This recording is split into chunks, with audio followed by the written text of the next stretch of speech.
Hello, everybody. It's so great to be here. I appreciate the invitation back. I see so many familiar faces, and some I haven't met before, so please, let's make sure we have the opportunity to meet while we're here. I need a little clicker. Okay. As Dale said, I'm with Potatoes USA. We did some work earlier this year and quickly recognized that not everybody knows who we are. So let me start with that. Our mission is to strengthen the demand for potatoes. That's what we're focused on. And we do that through a tremendous number of programs, but it all boils down to we conduct a lot of research, we do a lot of promotion programs, and we do our best to communicate out to the industry all that we're doing, but also all that we're learning. We conduct marketing and research programs in 23 countries around the world, but we are based here in the USA to market potato consumption here, as well as the promotion of US potatoes abroad. We do work very closely with other industry organizations. The National Potato Council is the arm of the potato industry that does a lot of lobbying. So I just want to clarify that right now. We're promotions, they're lobbying. Potato Sustainability Alliance does a lot of work on sustainability. And of course, we love working with all of these groups, as well as the state and regional potato organizations and organizations such as UPGA. Let's talk about the global marketplace and what we see going on. Global potato production has experienced steady growth over the last decade. This has been fueled primarily by China, the EU 27 countries, India, the US, Ukraine, and Russia. Collectively, these countries represent 70% of the global output of potatoes. When we look at the time between now and 2030, global production is expected to continue to rise. This growth is going to be driven by China and India. Cedric mentioned that just a few moments ago. And global demand is expected to be strong. While the population growth of the world is still growing, it is going to temper off, but it is growing and is expected to continue to grow through 2030. And there's going to be an acceleration of moving to urbanized markets. And those that live in urban markets prefer convenient and ready-to-eat foods, and this will drive demand. In addition, younger consumers across the globe are very receptive to eating global foods and diversifying what they're eating. So dietary changes will be a driver of potato sales across the globe. Now let's talk a moment about fries in particular, because the frozen sector is what's driving a lot of this growth. Over the last 10 years, the global trade of frozen product has increased 55%. Cedric mentioned this, but I'm going to dimensionalize it a little bit. China, as one of the key contributors to this change, has dramatically increased their local production. The line on this chart shows how their exports of fries has increased, where the bars show how much it's decreased over the last several years. In addition, India is a global player, and this chart shows the increase of Indian potato production over the last several years. So as a result, global markets for potatoes are growing, but a lot of the growth is going to be from these two countries. I am from Potatoes USA, so I'm going to do a deeper look at what's happening here in the US and the domestic marketplace. Of the potatoes grown in the US, 20% of the crop is exported. The remainder of that crop is sold within the US through either the food service or the retail channels primarily. Food service has a few more sales than retail. Of that 20% that's been exported, I'm showing you data from 2019, that pre-pandemic era, compared to this last year. And this is showing data on a fresh weight equivalent basis. So what happened to that 20% of the crop? The total volume of potatoes that were exported, when we compare last year's exports to 2019, they increased 1.2%. That's the chart on the left. The charts that go next to that are for each format of potatoes.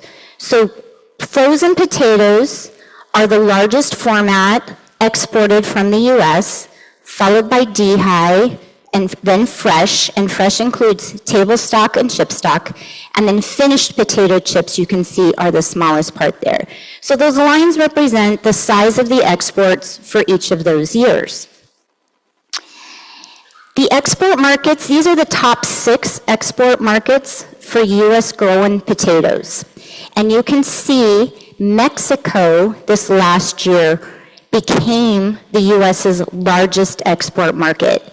This is heavily driven by the fact that the US now has access for fresh potato exports to the entire part of the country.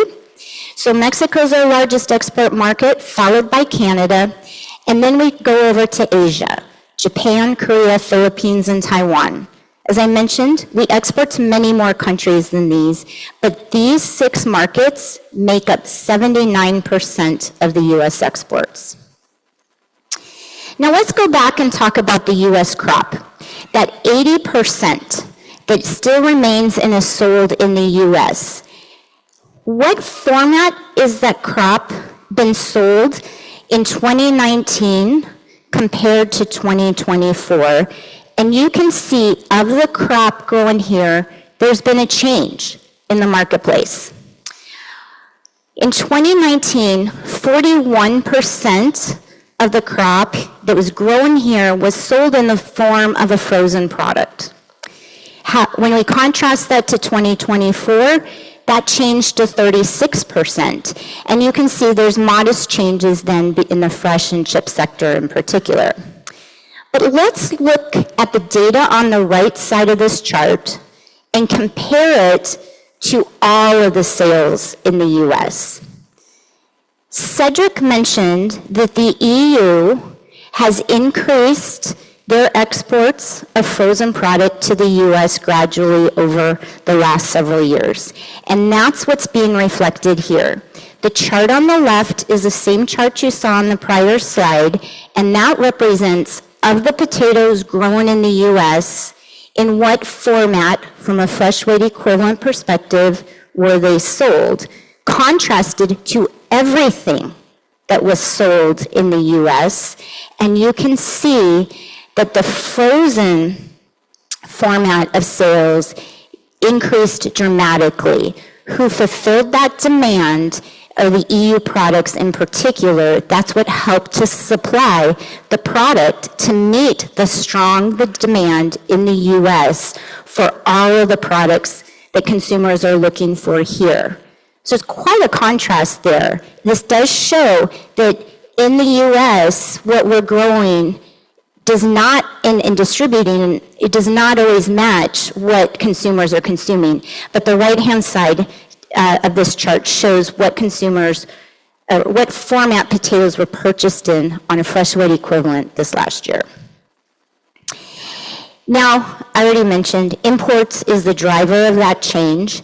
The inflection point for this was in 2022, where imports exceeded US exports of product. And as you can see, that's continued to increase. Cedric mentioned this last year, it did subside a little bit, and that is true. Our imports, we didn't import quite as many products this last year. When we look at potato sales in the US, and this is of any potato formed, regardless of origin, in 2019, 58% of the sales went through the food service sector, whereas in 2024, 53% went through the food service sector. This probably is not a surprise. We all know that the food service channel has been challenged, particularly since the COVID era. In fact, the year before COVID was the highest sales in the food service channel on record here in the US. So we are definitely coming off of a high. This is the same chart I showed you for exports, but I thought you'd be curious to see what is actually sold in the US in the retail sector. Again, this data represents the fresh weight equivalent of the potatoes grown. And if we compare the sales of this last year to 2019, retail sales by volume in the US have increased 9%. The bulk of potatoes in a fresh weight equivalent format are sold in the format of chips. I don't know if that surprises anybody, but it is chips, followed by fresh, frozen, and dehy. If we look at the fresh sector, because I get a lot of questions about fresh, by volume, we sell through retail. Russets are the #1 potatoes sold. I'm confident that's no surprise. And as we've seen over the last several years, yellow continues to increase. I know Mark Klumpine is going to go through this information in more detail, so I'm not going to go into this any further, but it's just a visualization. One thing to note, the fresh sales at retail have actually increased 10% this last year in volume sales compared to the pre-COVID era. Now, food service is a challenge for us. Sales in the US on a volume perspective have not recovered from that time frame. In fact, this last year, sales in food service were down 10% in volume compared to the pre-pandemic era. Frozen potatoes are the #1 format of potatoes sold through the food service channel, followed by fresh. As we look at that frozen channel, this is data from Data Essentials. They look at the penetration of potatoes on menus in the US. Fries are the #1 format of potatoes sold through the food service channel, so I think it's prudent for us to look at the sale of fries and what's anticipated there, because it is an indicator of where we think frozen is going to be going, and I'm confident it's going to start to recover. If we look at this, you can see they're predicting, I know this is a tough chart to see, but I wanted you to see their data specifically, that they are predicting the penetration of fries will continue to grow over the next 4 years. Now, the consumer, in the end, is the one who makes the decision on what they're going to eat. So what do consumers in the US think about potatoes? The great news is Americans love potatoes. Every year we conduct a study, the attitudes and usage study, and it's actually in market right now, so we'll get the latest data soon. So this data is just a little less than a year old. But Americans say that potatoes are their favorite vegetable. And we don't stack this. We actually give them the list of the top 20 most consumed vegetables and ask them to tell us what they think is their favorite. And potatoes are #1 there. We're also in the US the #1 potato sold at retail by volume. Americans say we're their favorite side dish when they eat out, as well as their favorite takeout dish when they eat out. So in the US, consumers love potatoes. And we're not only loved, we're loved across all generations. In a study that looked at the generational breakout, those that said they either like or love potatoes, everybody loves it. Gen Z says 81%, boomers love them, 95% of the boomers say they love potatoes. So it's a well-loved product, again, well-positioned in the minds of consumers. Since we know food service is so important to this sector, let's look at menu penetration. Potatoes are on about 83% of all menus in the US.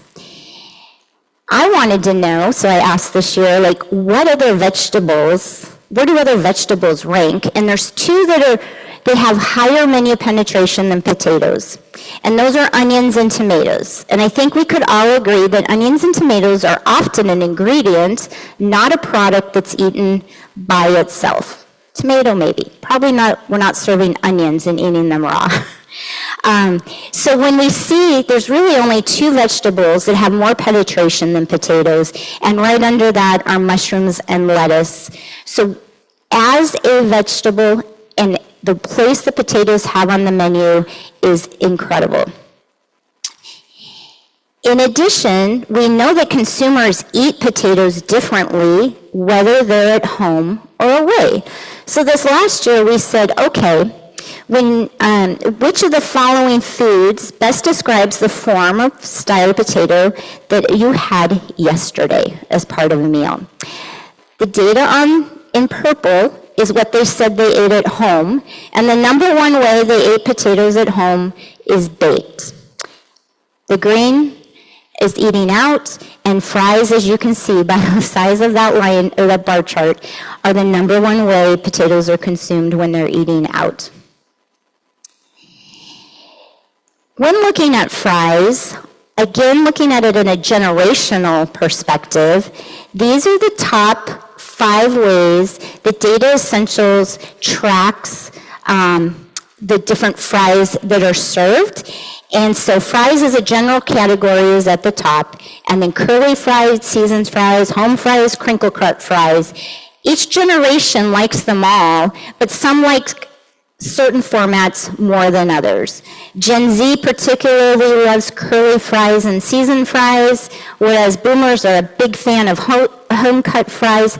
This type of information is what food service operators look at when determining what they're going to menu and who their audience is, and they try to tailor their menus accordingly.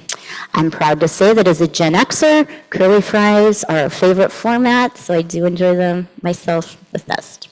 So I'll confirm this data is accurate. And then another thing, we just completed a patron study.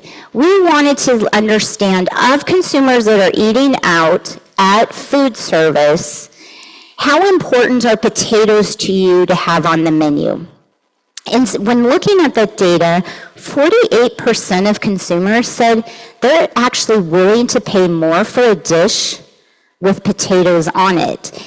That's a pretty sizable number, especially when we think back to the economic conditions that we talked about a lot at the top of this session today even, and the concerns with how much you're going to spend and what you're willing to spend on. But if consumers are going to choose to eat out, they expect and they want potatoes on the menu, but they're also willing to pay more. In fact, depending upon the type of operation, they're actually willing to pay $3 to $8 more for a dish that might have potatoes on it. This is a message that's important for us as an industry to convey to food service operators. Food service operators want to serve food that consumers are going to eat, and they need to make money. So the fact that consumers are saying they're willing to spend more on a product that is so beloved helps to ensure that potatoes have a place on restaurant menus, and a strong place on restaurant menus, I should say. So in conclusion, just to sum all this up, there's a lot of things I want to leave you with today. Very importantly, the global demand for potatoes is expected to remain strong. The growth of global demand, however, is going to be driven by China and India. There has been solid growth in the U.S. for retail sales and for export sales, and we anticipate that to continue. Food service in the U.S. is lagging, but all indicators are that it is going to continue to strengthen and rebound. Potatoes are a top menu performer, which is really valuable to food service operators, so there is a great desire and need for them to keep potatoes on their menu. keep them on and perhaps grow their offerings on the menu. And very importantly, they're beloved by all generations. So the demand will continue to be there and continue to be strong.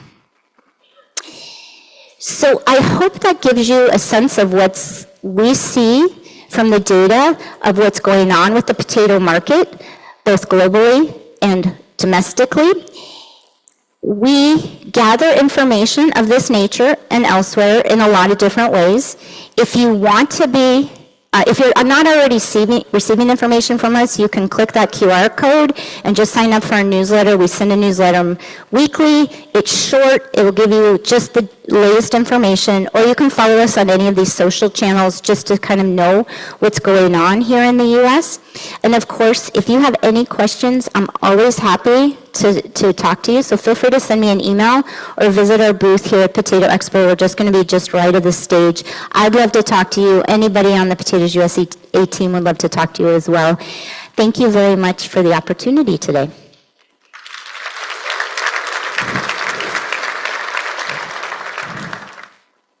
Thank you, Kim. Before we move on to our next speaker, there's a couple minutes left here on Kim's time that I wanted to kind of extrapolate a little bit more beyond what Kim was saying there. While she was talking about some lagging sales in food service and, but how there's projected continued growth, the question that I get asked almost every day by whether it's by a grower, by a processor, by a supplier, or by an investor, they're all wanting to know, are we building too much capacity into this industry? And I'm talking about on the frozen side of things. If you're not aware, all four of the major processors in North America currently operating here have either opened or are currently constructing some sort of expansion that's going on. In addition to that, we have 5, that's right, 5 companies that don't currently do business in the U.S. looking to build production facilities here. One just was announced earlier this week that's going to be going in for sure in North Dakota. And there's others that I believe at least 2 more of them will be announcing something very soon. And so when you start looking at all that capacity, you add on to that what's being built in South America, Asia. I was just in India back in November, and to see what's going on there and their expansions that are going on. There were multiple plants going to be built there. And so you look at all that new capacity and you start thinking about it. But then when you run the numbers, last year when Daniel Metheringham was up here on the stage from McCain, Daniel's from McCain, he gave us our presentation on frozen last year, and he was projecting about a 3.5% to 4% growth for the next few years. Those were the same numbers that I had come up with, as others in the industry I think had come up with similar numbers. And then things slowed down to where now we're at about a 0.6 to 1% growth here in the US. And those numbers don't work at 0.6 to 1% for what's coming on. However, if the new projections are, and as Kim was alluding to, we can go back to about 2%. If we get above 2% growth with what's been announced, we're in good shape. And I'm not worried about it, and I'm not concerned about it. And I hopefully, we do get that growth returning, and in all of the new production facilities that are going in will be as profitable as we hope they will be.